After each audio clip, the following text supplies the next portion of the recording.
ആണ്ട് കണ്ടോ, സൗഖ്യമായി വരുന്ന കണ്ടോ, സൗഖ്യമായി വരുന്ന കണ്ടോ. സൗഖ്യമായി. എനിക്കോ നടക്കാനോ ഇരിക്കാനോ മറ്റുള്ളവരെ പോലൊന്നും ജോലി ചെയ്യാൻ കഴിയത്തില്ലായിരുന്നു. ഇപ്പം ഇവിടെ വന്നപ്പോൾ എനിക്ക് നല്ല ആശ്വാസമായി. എനിക്ക് ബാത്റൂമിൽ പോകാനും ഇരിക്കാനും ഒന്നും കഴിയത്തില്ലായിരുന്നു.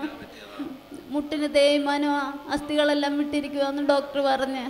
പിന്നെ ഒന്നും അനക്കാൻ പറ്റത്തില്ല, കുനിയാൻ പറ്റത്തില്ല, നൂരാൻ പറ്റത്തില്ല, ഒന്നും പറ്റത്തില്ലായിരുന്നു. കർത്താവായ യേശുവിനെ എന്നെ തൊട്ടിരിക്കുന്നത് ഞാൻ വിശ്വസിക്കുന്നു. ഇപ്പൊ സഹോദരി തന്നെ കൈവച്ച് പ്രാർത്ഥിച്ചതാണോ?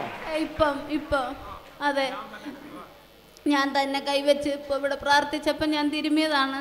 അപ്പോൾ എനിക്ക് ആശ്വാസം വന്ന് എന്തോ ഒരു പെരുപ്പ് അനുഭവപ്പെടുന്ന പോലെ എനിക്ക് അനുഭവപ്പെട്ട് എനിക്കിപ്പോൾ നല്ല സൗഖ്യമായി.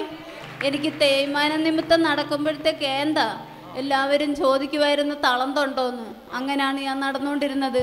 എല്ലാവരും ചോദിക്കുമായിരുന്നോ തളം തൊണ്ടോന്ന്? ഇപ്പൊ ഇവിടെ വന്ന് കയറുമ്പോഴും തളന്താണ്. പക്ഷെ ഇപ്പൊ ഞാൻ ഇങ്ങോട്ട് നടന്നിട്ട് എനിക്ക് യാതൊരു പ്രശ്നവും ഇല്ല. സ്പീഡ് നടന്നേ. ഓടിവാ ഓടിവാ ഓടിവാ. എന്റെ യേശു എന്നെ കൈ തൊട്ടിരിക്കുന്നു. എന്റെ യേശു എന്നെ അനുഗ്രഹിച്ചിരിക്കുന്നു. എനിക്ക് യാതൊരു പ്രശ്നവും ഇല്ല. എനിക്ക് യാതൊരു പ്രശ്നവും ഇല്ല. ഞാൻ വരാൻ മടിച്ചവളാണ്. ഞാൻ വരാൻ മടിച്ചതാണ്. എന്റെ സഹോദരങ്ങൾ എന്നെ വീണ്ടും വിളിച്ചോണ്ട് വന്നതാണ്. മടിച്ചതാണ്. ഉണ്ട് സഹോദരങ്ങളുണ്ട്, എന്റെ അമ്മയുണ്ട്. സഹോദരങ്ങളും അമ്മയും ഓടിവാ ഓടിവാ ഓടിവാ. സിസ്റ്റർ ഒന്ന് ഇരുന്ന് നോക്കിക്കേ. എഴുന്നേറ്റ് എഴുന്നേറ്റ്. ഒരു കുഴപ്പമില്ല, ഒരു കുഴപ്പമില്ല. ഒന്നൂടെ ഒന്നൂടെ. ഓ, എങ്ങനെയുണ്ട്? എനിക്ക് കുഴപ്പമൊന്നുമില്ല. സൗഖ്യമായി സൗഖ്യമായി. എല്ലാരും കൂടെ ഇവിടെ നിന്നേ.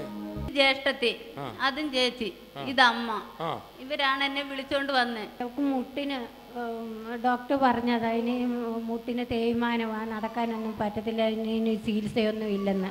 ഈ ചേട്ടത്തിയുടെ കാര്യം പറഞ്ഞതാ? അനിയത്തിയാ, ഞാനാ ചേട്ടത്തി. അങ്ങനെ ഇരുന്നപ്പോൾ എനിക്ക് വിശ്വാസം, യേശുവിന് നല്ല വിശ്വാസം. ഞാൻ പറഞ്ഞിട്ടുണ്ട് അവരോട്, യേശു മരിച്ചിട്ടില്ല, വിളിച്ചാൽ വിളിയേക്കുന്നവനാണെന്നും ഞാൻ ആ വിശ്വാസത്തെ കഴിയുന്നത്. അങ്ങനെ എവള് വരുന്നില്ല എന്ന് രാവിലെ പറഞ്ഞിട്ട് ഞാൻ വഴക്ക് പറഞ്ഞ് അവളെ വിളിച്ചുകൊണ്ട് ഞാൻ വന്നതാ.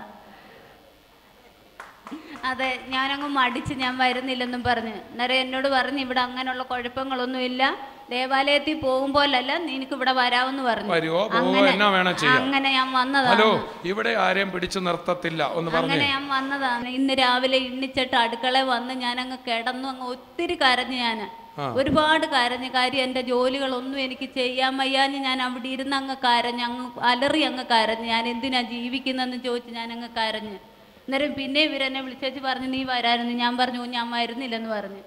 എനിക്ക് മനസ്സുകൊണ്ടുണ്ടായിരുന്നു എനിക്ക് ഇവിടെ വെച്ച് ഈ വേദന മാറിയ ഞാൻ ഇത്രയും ജനങ്ങളുടെ മുമ്പിൽ വെച്ച് സാക്ഷി പറയുമെന്ന്. എനിക്ക് അങ്ങനെ ഞാനൊരു മനസ്സോട് കൂടിയാണ് ഞാൻ ഇവിടെ വന്ന് കയറി വന്നത്. അപ്പോൾ എനിക്കിപ്പോൾ കർത്താവായ യേശു എൻ്റെ സൗഖ്യമാക്കി തന്ന് ഞാൻ ഇപ്പോൾ വിശ്വസിക്കുന്നു. വിശ്വാസം എനിക്ക് നേരത്തെ തന്നെ ഉണ്ട്, എങ്കിലും ഞാൻ ഇങ്ങനെയുള്ള സന്നിധിയിലൊന്നും പോയിട്ടില്ല. ഇപ്പോൾ ആദ്യമായിട്ട് ഞാൻ വരുക. എനിക്ക് യേശുവിനെ വിശ്വാസമാണ്, ഞാൻ വിശ്വസിക്കുന്നുമുണ്ട്. പക്ഷെ എന്റെ കാര്യങ്ങളൊക്കെ മാറി മാറി നല്ല അങ്ങോട്ട് നടന്നിട്ടൊന്നും ഒരു കുഴപ്പവും. ഒന്നുകൂടെ നടന്നേ, ഞാനൊന്ന് കാണട്ടെ. നടക്കാൻ പറഞ്ഞപ്പോ ഓടുക. ഒന്നൂടെ. രാവിലെ വേദന കാരണം കിടന്ന് കരഞ്ഞ ആളാണ്. അടുക്കള വന്ന് ഞാൻ കരഞ്ഞു.